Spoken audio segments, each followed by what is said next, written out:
الحمد لله أحمده تعالى وأستعينه وأستغفره. أعوذ بالله من شرور أنفسنا وسيئات أعمالنا. من يهده الله فلا مضل له ومن يضلل فلا هادي له. وأشهد أن لا إله إلا الله وحده ربي لا شريك له. وأشهد أن محمدا عبده ورسوله وصفيه من خلقه وخليله، صلى الله عليه وعلى آله وصحبه وسلم تسليما طيبا كثيرا مزيدا إلى يوم الدين. يا أيها الذين آمنوا اتقوا الله حق تقاته ولا تموتن إلا وأنتم مسلمون. يا أيها الناس اتقوا ربكم الذي خلقكم من نفس واحدة وخلق منها زوجها وبث منهما رجالا كثيرا ونساء. فاتقوا الله الذي تساءلون به والأرحام، إن الله كان عليكم رقيبا. يا أيها الذين آمنوا اتقوا الله وقولوا قولا سديدا يصلح لكم أعمالكم ويغفر لكم ذنوبكم، ومن يطع الله ورسوله فقد فاز فوزا عظيما. وبعد، فإن أصدق الحديث كتاب الله، وخير الهدى هدى محمد رسول الله صلى الله عليه وعلى آله وصحبه وسلم. وشر الأمور محدثاتها، وكل محدثة بدعة، وكل بدعة ضلالة، وكل ضلالة في النار. أيها الناس عباد الله، عبادة عظيمة وعبادة من العبادات القلبية التي تجلب للإنسان السعادة في الدين والدنيا، تجلب له السعادة في حياته وفي آخرته، تجلب له السعادة في كل أحواله، تجلب له السعادة عند نزول المصائب والمدلهمات. إنها عبادة قلبية، عبادة حسن الظن بالله، عبادة حسن الظن بالله، أن يكون المؤمن حسن الظن بربه سبحانه وتعالى. فإن هذه العبادة الجليلة وهذه العبادة العظيمة تجعل الإنسان مرتاحا وسعيدا ومطمئنا، لأنه حسن الظن بالله ووكل أمره لله الحي القيوم الذي يدبر الأمور، والذي بيده خزائن كل شيء. لذلكم كان من أوتوا هذه العبادة كانوا على ثقة عظيمة بما عند الله سبحانه وتعالى. فهؤلاء عباد الله من الصحابة في يوم الأحزاب لما تجمع الكفار والمنافقون واليهود، جاء بعض ضعاف النفوس إلى صحابة رسول الله صلى الله عليه وسلم، فقالوا لهم كما أخبر الله: الذين قال لهم الناس إن الناس قد جمعوا لكم فاخشوهم فزادهم إيمانا وقالوا حسبنا الله ونعم الوكيل. فانقلبوا بنعمة من الله وفضل، لم يمسسهم سوء واتبعوا رضوان الله، والله ذو فضل عظيم. فحسن ظنهم بالله أعطاهم ثقة عظيمة، وأعطاهم توكلا صادقا، وأعطاهم زيادة في الإيمان، لأنهم أحسنوا الظن بالله، ولأنهم وكلوا أمورهم لله، وعلقوا آمالهم ومصيرهم بالواحد الأحد الفرد الصمد، فزادهم إيمانا وانقلبوا بنعمة من الله وفضل لم يمسسهم سوء. كل ذلك بسبب أنهم أحسنوا ظنهم بربهم سبحانه وتعالى. ولذلك كان أفضل عطاء يعطاه المؤمن في هذه الدنيا هو حسن ظنه بالله. جاء عن ابن مسعود رضي الله عنه أنه قال: والله ما أعطي عبد خيرا من أن يعطى حسن ظن بالله، عند أن يعطى هذا الحسن وعند أن يعطى هذا الظن الجميل بالله سبحانه وتعالى، فإنه خير ما يعطاه وخير ما يكتسبه وخير ما يؤتاه المرء المؤمن في هذه الحياة الدنيا. لذلك جاء في صحيح البخاري ومسلم من حديث أبي هريرة رضي الله عنه أن النبي صلى الله عليه وسلم يقول: قال الله عز وجل: أنا عند ظن عبدي بي فليظن بي ما شاء. وجاء في مسند الإمام أحمد من حديث أبي هريرة أن النبي صلى الله عليه وسلم يقول: قال الله عز وجل: أنا عند ظن عبدي بي فإن ظن بي خيرا فله وإن ظن بي شرا فله. أنا عند ظن عبدي بي فإن ظن بي خيرا فله وإن ظن بي شرا فله. إن ظن المؤمن بربه خيرا أعطاه الله هذا الخير، وإن ظن المسلم والمؤمن بربه شرا لقاه الله هذا الشر. إن ظن الإنسان أنها ستضيق الأحوال وأنها ستضيق الأرزاق وأنها ستضيق المعيشة فذلك ظنه سيؤتيه الله ظنه. وإن ظن الإنسان بربه أنه سيرزقه، أنه سيعوضه، أنه سيعطيه، أنه سيفتح له أبواب الخير، أعطاه الله ذلك الظن. ولذلك جاء عن ابن مسعود رضي الله عنه وأرضاه أنه قال: والله الذي لا إله غيره، والله الذي لا إله غيره، لا يظن عبدا بالله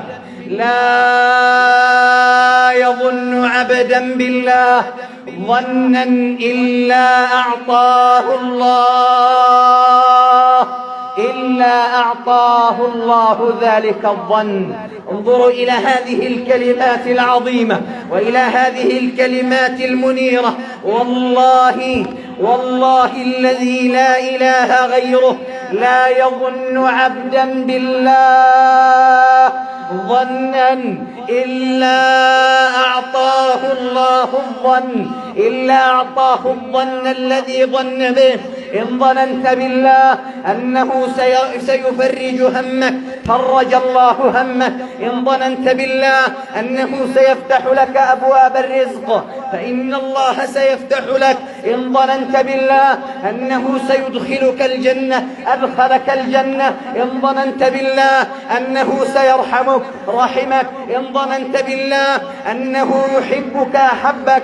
إن ظننت بالله سبحانه وتعالى أن الأمور ستتغير أو أن الأمور ستأتي إلى الأحسن وأن الأمور لا تبقى على ما هي عليه، أعطاك الله ذلك الظن. وهكذا بالمقابل إن ظننت بالله ظن السوء أعطاك الله ما ظننته. فإن ظننت أن الله سيضيق عليك في رزقك ضاقت عليك أرزاقك.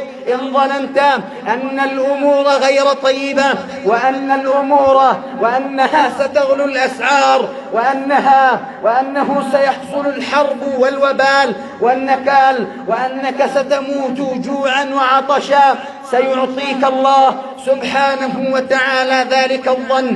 لذلك فلا تظن بالله إلا خيرا، لا تظن بالله إلا خيرا، لأنه بيده الخير ولأن بيده مفاتيح كل شيء. لذلكم كان الظن السيء هو علامة على النفاق، وعلامة على سوء القلب، وعلامة على ضعف الإيمان. قال الله تعالى: ليعذب الله المنافقين والمنافقات والمشركين والمشركات ما هي أعمالهم الظانين بالله ظن السوء، ظنوا أن الله لا يعلمهم، ظنوا أن الله لا يرزقهم، ظنوا أن الله سيضيق عليهم، فظن السوء عليهم دائرة السوء، وغضب الله عليهم ولعنهم وأعد لهم جهنم وساءت مصيرا. يقول الإمام ابن القيم رحمه الله تعالى: لم يتوعد الله أحدا بالعقوبة من رجل أساء الظن به. لم يتوعد الله بالعقوبة أحدا أعظم مما توعد به ممن ظنوا بالله السوء، فجعل عليهم دائرة السوء، وأنزل بهم غضبه وعقابه، وأعد لهم جهنم وساءت مصيرا. فيا أيها المسلم حسن الظن بالله، واجعل رجاك، واجعل فألك عظيم، وأن الأمور إلى خير، وأن الأمور ستتغير إلى الأحسن وإلى الأجمل. ذلك هو ظننا بربنا سبحانه وتعالى.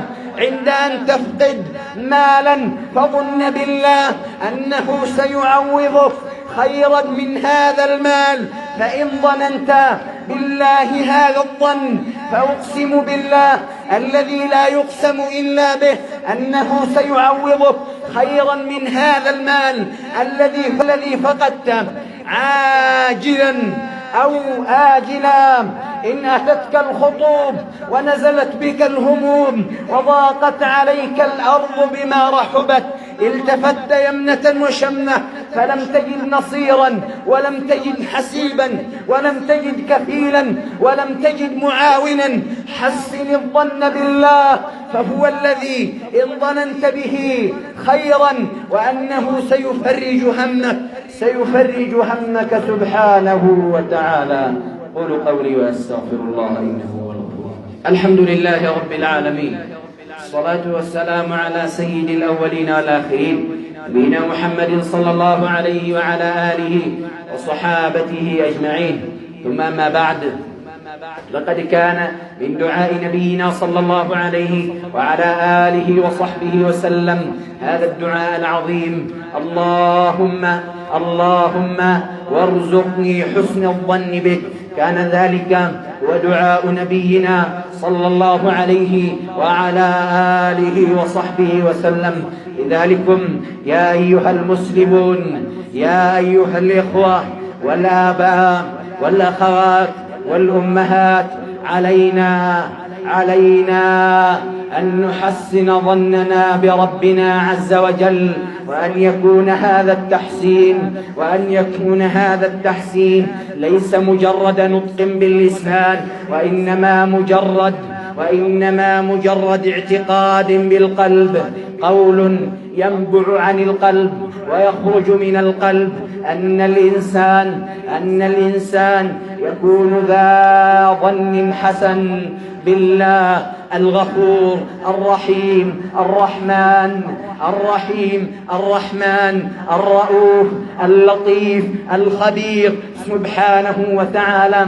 أن يكون ظنه حسن بربنا العلي الكبير، الذي يعلم الأشياء، الذي يعلم السر والنجوى، الذي يعلم ما يخفى، والذي يعلم ما يظهر، الذي يعلم ما تكنه الصدور، والذي يعلم ما في القبور، والذي يعلم كل ذلك يعلمه الله سبحانه وتعالى.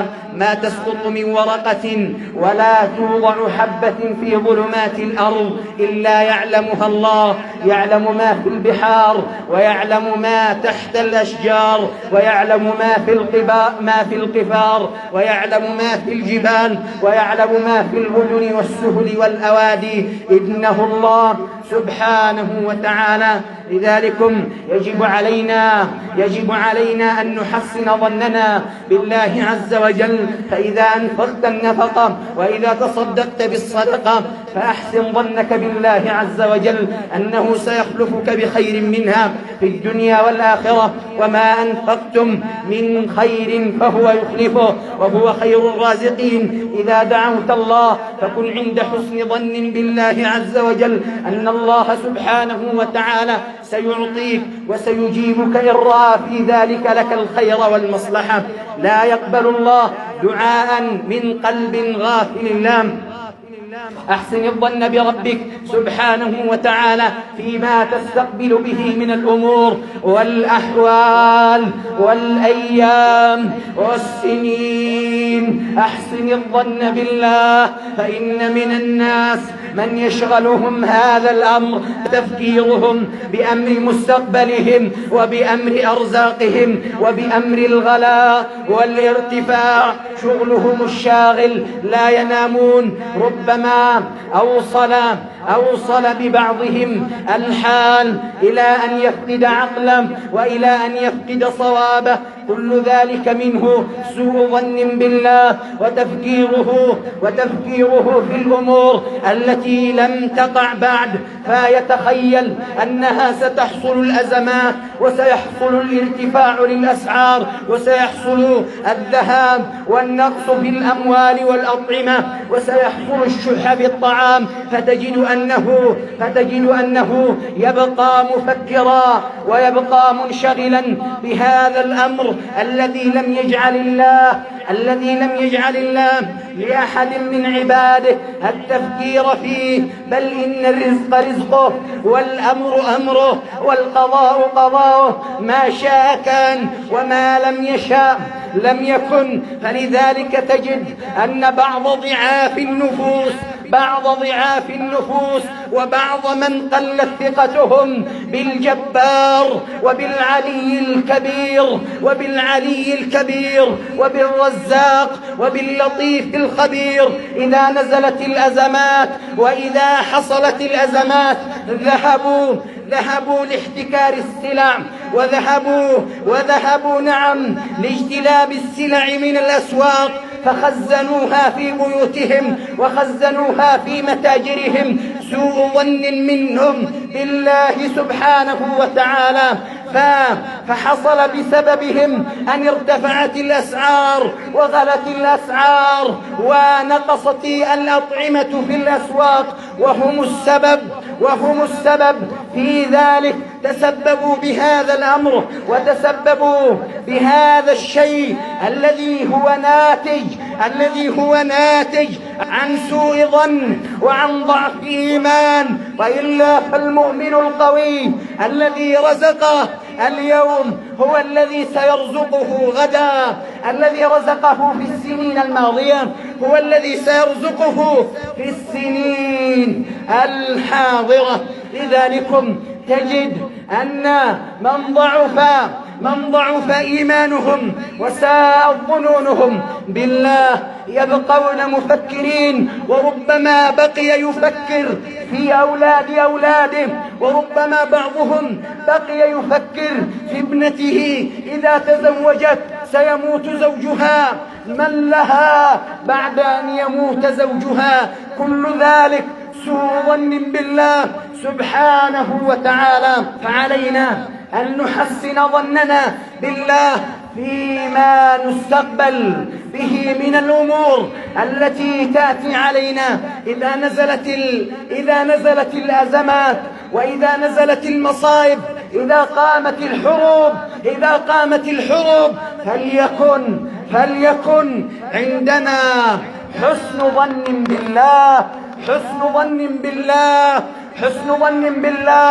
لا أن يكون عند الإنسان سوء ظن بربه سبحانه وتعالى، فلينظر إلى الأمور المعنوية أكثر من نظره إلى الأمور الحسية. هكذا ينبغي للإنسان أن يكون حسن الظن بالله عز وجل في مغفرته للذنوب والخطايا والآثام وتكفيره للسيئات، فالله يغفر الذنوب جميعا، ولكن ليس كما يظن البعض، ليس كما يظن المغرورين أنهم يحسنون الظن بالله.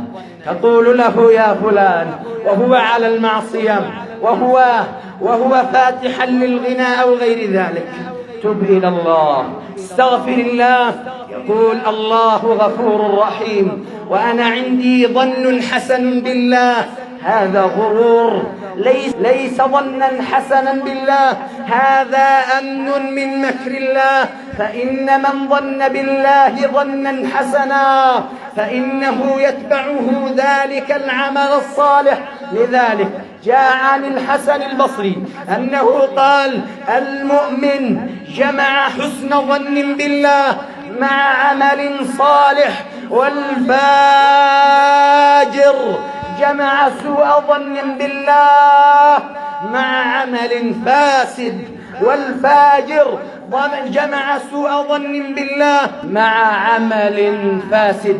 فهؤلاء الذين يقعون في الذنوب والمعاصي ويستمرون عليها ويواصلون عليها ولا يتوبون منها، إنهم عندهم سوء ظن بالله، أمن من مكر الله، وعدم خوف من لقاء الله. إن الظن الحسن بالله لا ينتج إلا عن قلب ملئ حبا لله، ملئ تصديقا بالله، ملئ خشية لله، ملئ رغبة بما عند الله، ملئ خوفا من لقاء الله سبحانه وتعالى. أسأل الله بمنه وكرمه جوده فضله وإحسانه وامتنانه أن يرزقنا وإياكم حسن الظن به. أسأل الله بمنه وكرمه جوده وفضله وإحسانه وامتنانه أن يغفر لنا ولكم ولجميع المسلمين والمسلمات الأحياء منكم والأموات. اللهم فرج هم المهمومين ونفس كرب المكروبين واقض الدين عن المدينين. اللهم عليك باليهود والنصارى والمشركين، اللهم عليك باليهود والنصارى والمشركين. سبحان ربك رب العزة عما يصفون، سلام على المرسلين والحمد لله رب العالمين.